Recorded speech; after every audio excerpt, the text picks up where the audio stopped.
कुठे गेलो होतो? मित्रांसोबत होतो ग. हा, मग एवढा का उशीर झाला?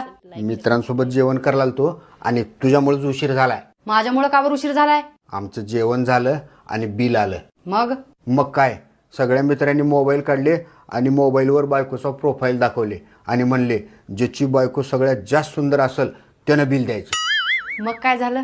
मग काय होतंय, सगळ्या मित्रांनी म्हणले तुझीच बायको सगळ्यात जास्त सुंदर आहे आणि तूच बिल द्यायचं. मग मग सगळे मित्र म्हणले तुझीच बायको सगळ्यात जास्त सुंदर आहे आणि तुलाच बिल द्यावं लागतं. मग मी म्हणलो अजिबात बिल देणार नाही. बिल देणार नाही म्हणजे याचा काय अर्थ झाला? म्हणजे सगळ्या तुमच्या मित्रांच्या बायका सुंदर आहेत आणि मी सुंदर नाही का? मी 2,000 रुपये दिलो की माझे सगळे मित्र माझे अजून वाट बघत बसले. माझ्याकडे एवढेच पैसे होते ग. किती पैसे द्यायचेत अजून? 6,000 रुपये बिल झाले, अजून 4,000 रुपये द्यायचेत. 1 मिनिट थांबा, माझ्याकडे आहेत पैसे. हे घ्या पैसे आणि बिल तुम्हीच भरा.